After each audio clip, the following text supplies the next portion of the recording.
which leads us into our other topic right now, which is Samsung's next big smartphone feature. I think they are trying to get out ahead of this idea of using perhaps your phone less by using it more, if that makes more sense.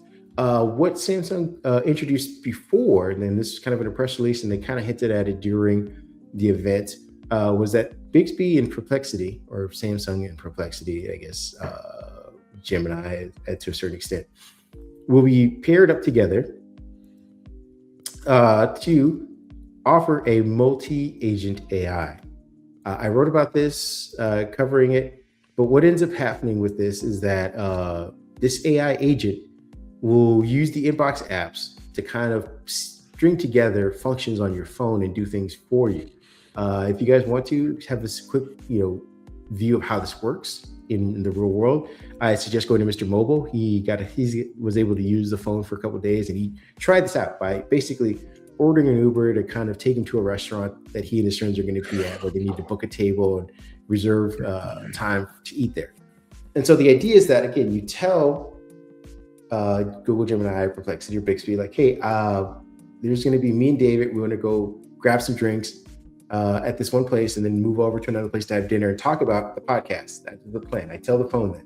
The phone then goes out and looks around the neighborhood, and say we're in New York, because this probably work better in cities than it will in rural areas.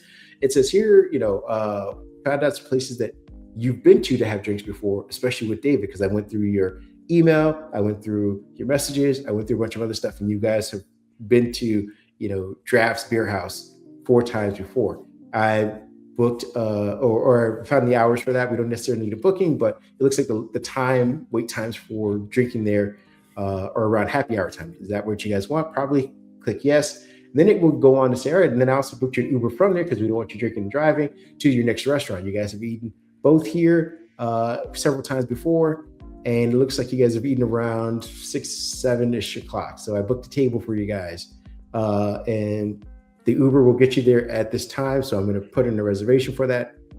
So all you have to do is basically say, I want to have drinks and dinner with David to talk about the podcast. That is the goal of AI, is to do something like that. And I think that is what this multi-galaxy agent is supposed to do. The system uses multiple specialized agents to coordinate tasks across the app settings and services, enabling multi-step execution, cross-app workflows. Now, what I was writing about was that, and again, I'm a Microsoft guy, so this is from my Microsoft perspective.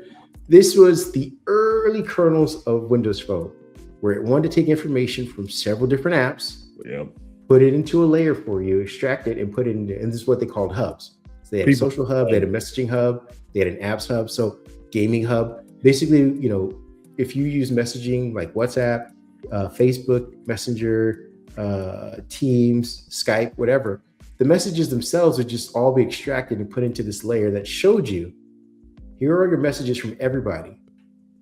And you could respond, and what it would do is it kick it back into the app itself. So again, if David's on, I talked to David on Facebook Messenger, but I talked to my mom on WhatsApp, and I talked to my wife on Snapchat, I could respond in the one hub, and it would send it back out to the app so that it looked like I was communicating to all of them separately on these apps. That was the dream.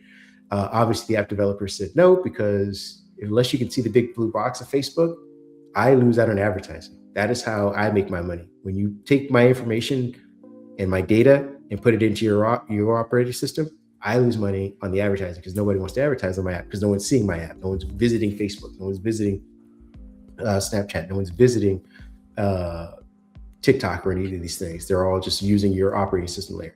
So again, this is early stages, but this multi-agent will use the inbox apps for right now. Ideally, in the future, they will have access and support APIs to pull information from other ones. So like Grubhub, Uber Eats, DoorDash, Amazon, all of these, FedEx, all of these apps that you use on a daily basis, hopefully they will allow this multi-agent to tap into them so that it could start pulling more stuff in. Again, if it's, you need to send out a package on Thursday, it will give you an update from your email, then obviously create a shipping label and a bunch of other things from the FedEx app. So all you really need to do is just show up that day on Thursday with your package at FedEx, and they scan the barcode and they take the package from you. Nothing else needs to be done. That's the dream. What are your thoughts on this? It's kind of like my thought with phones. We'll kind of hit that full circle moment. I remember I was a Windows phone adopter. Yes, sir, I was. I don't remember the one that I had, but it was the one that Sprint carried with the slide-out keyboard on the bottom. I do remember that. Because I was a Sprint customer when that phone came out. And I really thought I was getting something. The kids are going to be like, what's a Sprint? What's a Sprint, Dad? Well, yeah, Sprint is gone. I don't even know what Sprint turned into now, but no, it was T-Mobile got Sprint. Correct. T-Mobile got Sprint. But anyway, one of the main reasons I bought that phone, that's why I made the comment while you were talking, was the People Hub. I had a lot of people in my phone at the time, and I had this dream of being able to go to the People Hub and see it all. Facebook Messenger was hot back then. We had WeChat or whatever it was. There was one called Kick. There was 2 or 3 others, and my family and friends used a lot of them. So I really, that was one of my main purchases. I wanted to be able to go to that People Hub and talk to everybody without having to open, close 5, 6 apps and keep track of notifications, because we didn't have these more unified choices then. I want to see this one work. I want to see this go well and I want to see OpenAI do this. I want to see Google Gemini do this. I want to see Copilot do this, to where you can, with permission, I want to make that perfectly clear, with permission, these AI services, these AI agents can begin to pull my chats, can pull my information, can display it to me in one way, and then me choose and tell this agent, okay, like you said, go book Kareem and I at the bar. Book us a taxi to get us home. Make sure that the doors are open 5 minutes before the taxi gets there. Tell that app to open up those automatic doors so we don't have to try to drunkenly fumble with keys if we've had too much to drink. When I get to the door, have it turn the light on for me. Know my location, know my proximity to the door.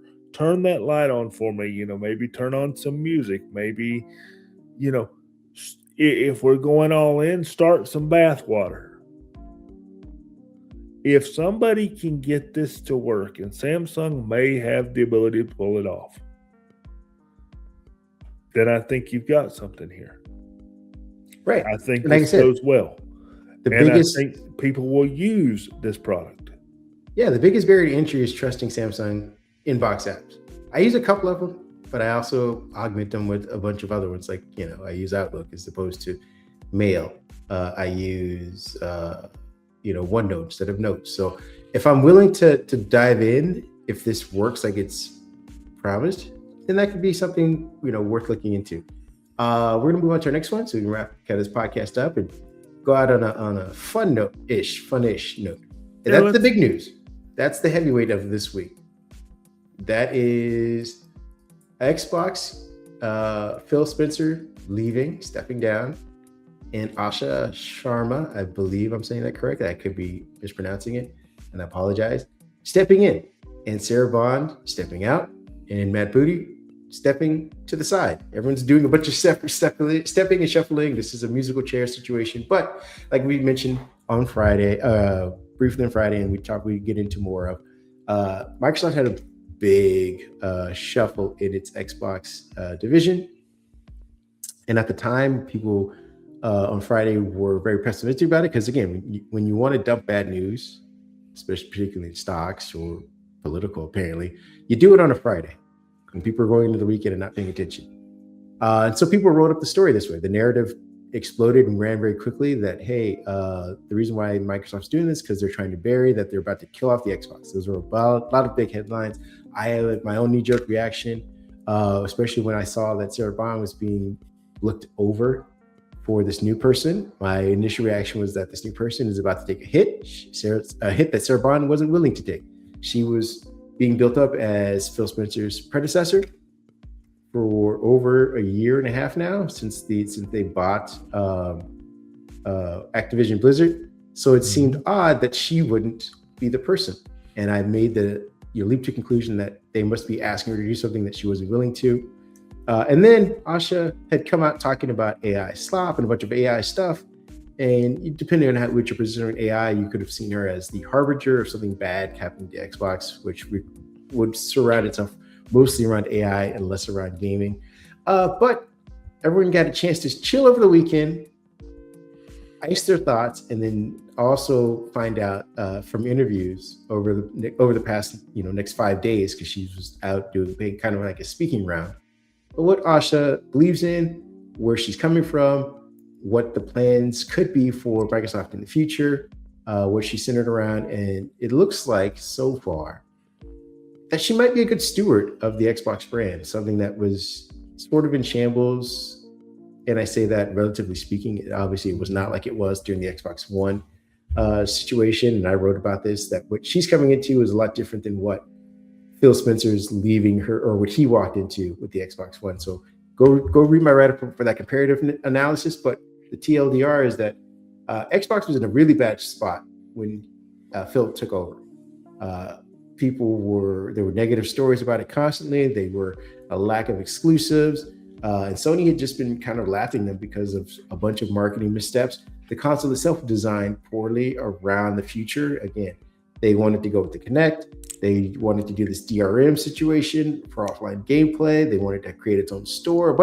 They wanted to lean more into television and multimedia, partnering with the NFL, with football and the Xbox. And sometimes those Venn diagrams aren't as big as they think they are.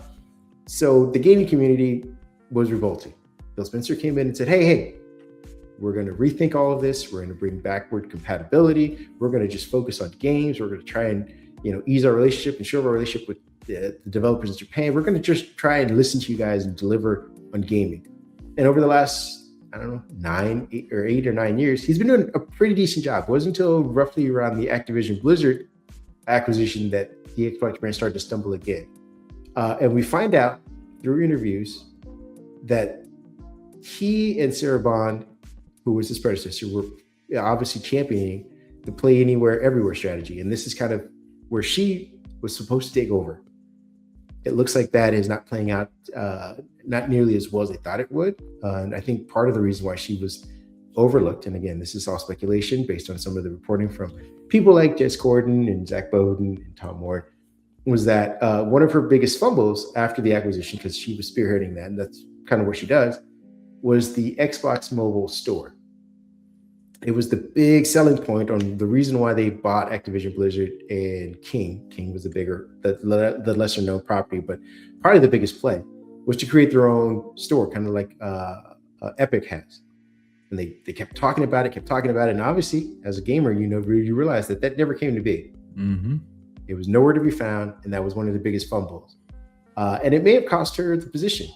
And I think whoever the upper people were in this decision making have said, you know what, we're going to let you do acquisitions. You're still within the company. Sarah Bond's still there. She was not necessarily passed over for that in particular. Phil Spencer, we found out, apparently retired last year, which is why we, as reporters, journalists, gamers, fans, didn't see a lot of him out and about. He lost a lot of weight and said, you know what, I'm done with Xbox, particularly. So he retired, and they were over the last year trying to figure out a way to introduce Asha, who is coming from AI and platforming, which is kind of what she's known for. And her role, apparently, going forward will be to bridge the gap in gaming and make this a better platform branding, platform features. We'll see, she said she's committed to not doing AI sloppery in gaming. So we ideally won't have a bunch of, AI crap put into gaming. Maybe she'll be a steward of making sure developers who produce games and publish them use less AI as well, because if that's her big pitch so far. But she's here to make a unified gaming experience. My partner and I talked offline about where she's going to stand when it comes to hardware, but I'll let him get into that. Let him jump in now, because I've been rambling. Well, I think what we were both talking about offline has merit, and I think we both agree. We just maybe see it from different directions, and I think there's a lot of different directions that this can be approached from. I think hardware in its current form has to lose out. I think we're done with the standalone console. We may see one more version of that. I'm not sure we're going to get that one more version. I keep seeing hints, and I think our handhelds were our first hints of a PC console combo. As you brought up, because I think you had a good idea, and I think I've seen it hinted on other outlets as well, that the next Xbox will essentially be a wrapped PC with a dashboard for the Xbox capable of playing Xbox games, but it will also be capable of playing PC games. Now, it could be locked down to just Xbox to keep the operating system and everything in line, to keep people from crashing their devices, to keep people from trying to load third party. Microsoft could say, well, we're going to test everything that's in the Xbox store, everything that's in Game Pass when it comes in. We're going to test it. And this is your device. You can play Xbox. You can stay in the Xbox ecosystem. Guess what? That gets you to buy that Game Pass. That gets you to buy PC Game Pass. They could even farm this out to other OEMs. Lenovo could make one. Asus could make one. MSI could make one. But I think with our new leadership, as you said, she's got a tough couple years. She's got to convince gamers to stay to see that. She's got to convince us that these Game Pass price increases in these tough economic times, it's worth us keeping the subscription to see what's next. And that's kind of a buzzword that I could see Phil Spencer using. See what's next. She's got to convince us to do that. And that may be a very tough job for her to do. Because I think people are going to go back to buying their own games and maybe not worry about subscriptions at all. I think you're right. And I think what she's tasked with, and we'll see if she's, again, this is all speculation. She's only talked about a few things so far. But Microsoft, I think, wants the Xbox to behave more like a modern servicing platform, which means that she's going to need to champion and figure out a way to market these things to make them enticing. Discovery, recommendations, community, and cross-device continuity until the next Xbox come out. These are going to be the selling points, I think, that she needs to market somehow and make intelligible for its fans, saying that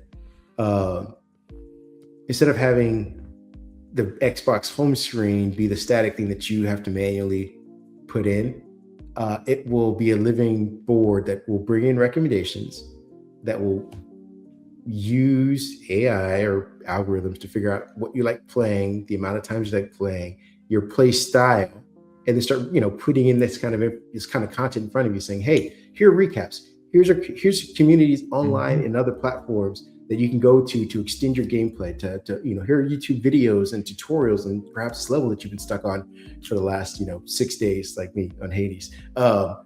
Here are ways to work yourself out of that, and here are other games that are very similar, like Hades 2 and some other games that are top downs that you might want to play that are on Xbox streaming service. And this is what you're going to be paying for. And this is going to be her job for the next 2 or 3 years until they can figure out the hardware situation, to say, here's the console that you finally want to invest in, because you've been using all of these other services that make sense, that aren't just like one-off features that never stick, but these are a cohesive set of things that say, hey, because I am an Xbox fan, Xbox gamer, Xbox subscriber, I use all of these things and they all make sense in the stack. Just like, for people who are, Office 365 use, most of us will use a combination of Excel, Word, PowerPoint. Those three make sense. Planner didn't make as much sense and needed a publisher, but that's why they got rid of them. But those are the three that made sense when you bought this, and you knew that's what you were getting. That's what she's going to kind of have to do for Xbox. Say, hey, these are the 3-4 main services that you're using constantly every day when you use this service. And she's going to do that for the next couple of years, I think. And I don't think Sarah Bond was, I think she was more of like, I can talk to the partners, I can talk to the legal department, like the FTC, And I am very good at massaging the ideas of, hey, this is the given pool of our relationship. I give you this, you guys give us that, and we'll make a deal. And I think she's going to be still doing that. So hopefully, her role is working with studios to say, hey, we're going to put this on your platform, and the percentage is going to be 70-30, 80-20. You make 80, we take a little 20, and everybody wins. And then we'll hand the game off or hand off the service to Asha, who will then market and make it make sense. That's how I see this. I could be entirely wrong. We'll see in the next 6 months or so how they kind of maneuver these troubled waters, so to speak. But this could be the first time in the past 3 years where we hopefully will have a clear vision of what the Xbox brand is, what it can do, and what it can do without hardware. Because that's always been its crutch. Like, oh, the next console will be better. The next thing will make you want us to do. Now it's not even the next thing. It's what can you do today? She got teased over the weekend about, not even being a gamer at all, and she shared her Xbox account to show some of the things she had played. And there were some articles done over that. And I think gamers, and myself included, we need to see her speak at an event when she's in that atmosphere. If she is up there as a dry, I'm going to call it what it is, a Sasha Nadella type delivery. This is not quantum computing. This is not going to work. I think gamers are looking for that energy, and that, they need to, a gamer needs to see their presenter interested. And that's one thing that Phil Spencer could do. And that's the, I can't think of his name. Help me here. Who was in charge of Surface that went to Amazon? What was his?